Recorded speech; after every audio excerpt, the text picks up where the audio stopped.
Hello again, welcome to another edition of the Real Ale Guide. Again joined by YouTube user Real Ale 140, Hello. Twitter user Real Ale 140, Google Plus user Real Ale 140, and today we're going to be doing a bottle of the Untapped Brewery Sundown. Yeah.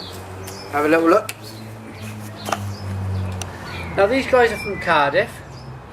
They're a bit unusual as they don't have their own brewery. They're well, in the trade they're termed as gypsy brewers, is that right? Yeah, it's quite a harsh term. Yeah, it's a bit of a harsh term, but yeah, they're gypsy brewers. They borrow other people's breweries and brew their own beers, which, as long as the beer tastes okay, I couldn't give monkeys. who gives a monkeys? Who gives a monkeys? Okay, so it's described as a gorgeous golden ale. Let me get your beer open first for you. You.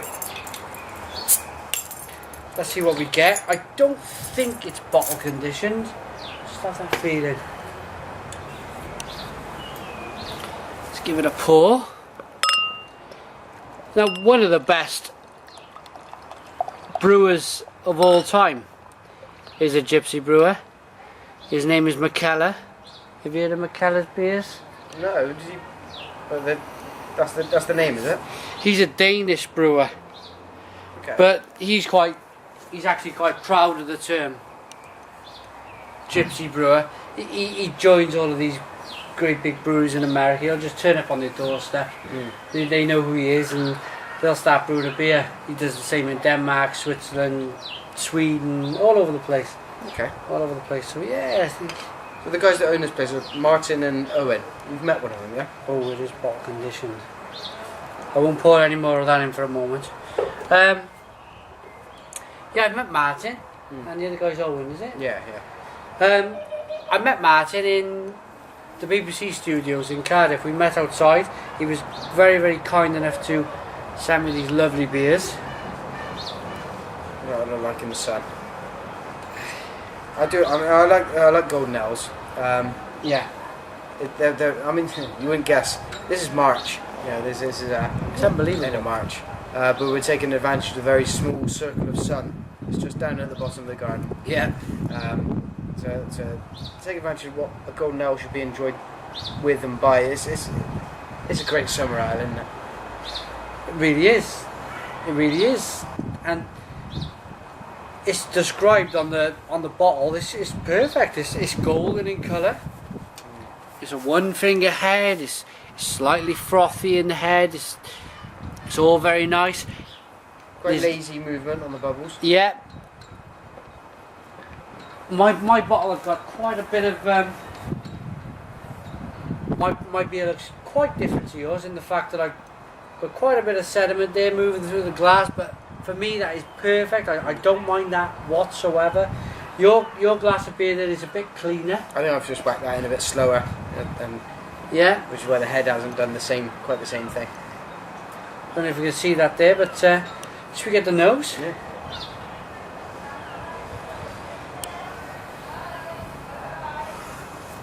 Now, I'm getting malt. I can get malt. Yeah. Malt, and more malt, which Not what I would expect from the style. not much hops at all in this.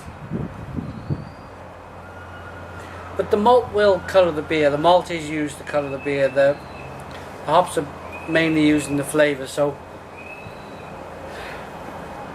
I think all is in the tasting. Let's get into it. Yeah, let's get into this, see what we get.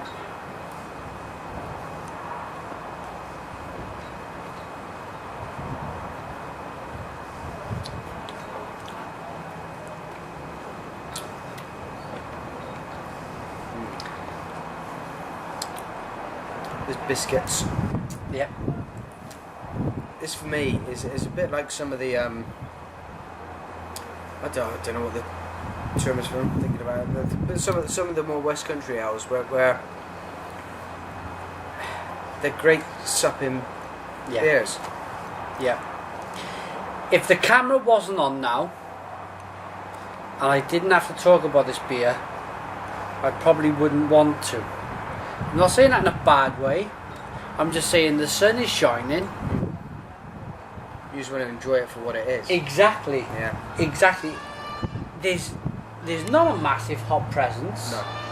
But it doesn't have to be. As long as the beer is refreshing,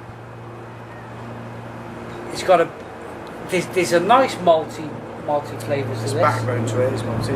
Yeah.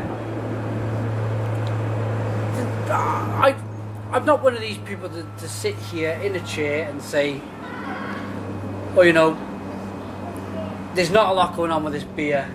I try and pull a positive. I've kind of mentioned it before in some of the, I think the Skinner's beers that I've done. Yeah. To not think too hard sometimes is an absolute bonus. Yeah. Yeah. You just want to be refreshed. And the guy from Skinner's came back to me and said that's exactly what some of their beers are about. You know? Yeah, yeah. I'm hoping these guys will think the same. What we're trying to say here is the lawn's cut. You can't. I don't think you can see that on the camera, but the lawn's cut. Yeah. The plants are planted over there. The plants are planted. The sun's out. You've finished your day in the garden. You want to crack open a beer just to refresh yourself. This would be the ideal beer. Yeah. The ideal absolutely. beer. Spot on. I'll tell you what else this beer would be good for. You can't see it, but just down to the bottom of the frame there, I've got a bonfire all ready to go. This would be a great beer to have with that. Yep. Set your bonfire going. Sit back. Maybe read your book on your phone, or read a book from pages if you still do that. But yeah, Poke the fire with a stick occasionally. yeah. You have a Just nice long relax. stick. Yeah. I think that what we're trying to say here, we're both trying to say it in different ways, but this is a beer which you just want to relax with. Mm. It's not massively infused with hops, No. like some of the beers are. Yeah, you're not having to just you don't have to take a moment out to consider whether or not it's X, Y, or Z. It just is. It just is. It's just there. There's another letter altogether, maybe P or something like that. I'd much prefer to crack open a bottle of this over something like a John Smith's Oh yeah. or the Worthingtons, Yeah. Cream Flow, or whatever the bloody hell they call it. I'd much prefer to crack open one of these. It's so much more flavourful. Yeah. So if you're sat at home thinking about cracking open a Carlin or whatever, Exactly. don't bother. get hold of something like this. And there are numerous examples of it. I think you've come across a couple. I've come across a couple. Just get into something like this. It doesn't take too much thinking about. It's a much better quality taste. Yeah. You're not going to end up with a stinking head full of chemicals. In the morning, yeah. Yeah. Yeah. It's a nice gentle intro into how a good beer can be, and you could session this if you wanted. Yeah. It's a, You might want to vary it. You might want to stick something quite hoppy in the middle, but you could come back to this and not worry that was dulling your senses too much. Yeah. Yeah. Just picking up on what you just mentioned there, it would be absolutely fantastic to say to somebody, if you caught somebody, you were at a barbecue, you've invited your friends on, they're just about to pull a ring on the Carlin. Stop. One moment, please. Just stop. Wait a minute. Then you can go to your little beer cupboard or your fridge, because I reckon you could put this in the fridge. Yeah, absolutely. Grab this out the fridge and say, try this instead. And I think that's what, that's exactly what you're saying. It's a stepping stone into the world of beer. Yeah.